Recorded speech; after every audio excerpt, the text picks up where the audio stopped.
মুজিবুর রহমান চৌধুরী ওরফে নিক্সন চৌধুরী ২০১৩ এর শেষ দিকে এসে ফরিদপুরের ভাঙ্গায় রাজনীতি শুরু করেন।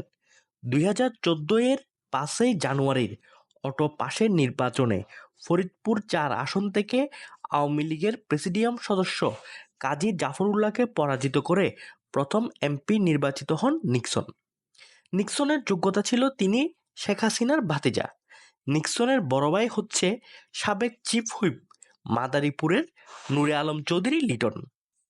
এমপি হয়েই এলাকায় মোটরসাইকেল বাহিনী তৈরি করেন নিক্সন। নিক্সনের বাগান বাড়িটি ইউজ হতো আয়নাঘর হিসেবে। নিক্সনের অবাধ্য যে কাউকেই তুলে এনে নির্যাতন করা হতো এই আয়নাঘরে। আইমান আইল্যান্ড গড়ে তুলতে তার বাহিনী দখল করেছিল মানুষের শত শত বিঘা জমি। নিক্সনের ক্যাডার বাহিনীর প্রধান হচ্ছেন তার ছোট ভাই লিখন। আড়িয়াল খাঁ নদ ও পদ্মা নদী থেকে অবৈধভাবে বালু তুলে হাজার কোটি টাকা আয় করেছেন নিক্সন। ঢাকার আদাবর পূর্বাঞ্চলে প্লট, ফ্ল্যাট, কানাডা, অস্ট্রেলিয়াতে বাড়ি, ব্যবসা, ১০ বছরে একেবারে ফুলে ফেঁপে উঠেছেন শেখ হাসিনার আদরের ছোট্ট সোনামণি ভাতিজা নিক্সন। পদ্মা সেতু সংলগ্ন এলাকায় সাধারণ মানুষের প্রায় ১,০০০ বিঘা জমি অস্ত্রের মুখে দখল করেছিল ভাতিজা নিক্সন।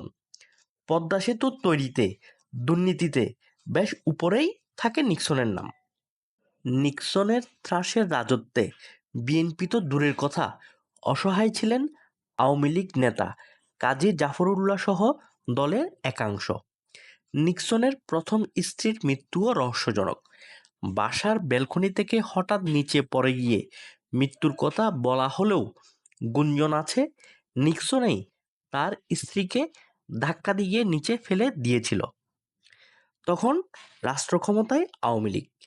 নিক্সনের ক্ষমতার ভয়ে তার প্রথম স্ত্রীর বাবা মা বলেন, এটা একটা হঠাৎ দুর্ঘটনা, কারো প্রতি তাদের কোনো অভিযোগ নেই। ব্যাস, কেস ডিসমিস। কানাডা, অস্ট্রেলিয়া, সিঙ্গাপুরে হাজার কোটি টাকা পাচারে জড়িত নিক্সন ৫ই আগস্টের পট পরিবর্তনের পর কোথায় আছেন তা অনেকেরই প্রশ্ন।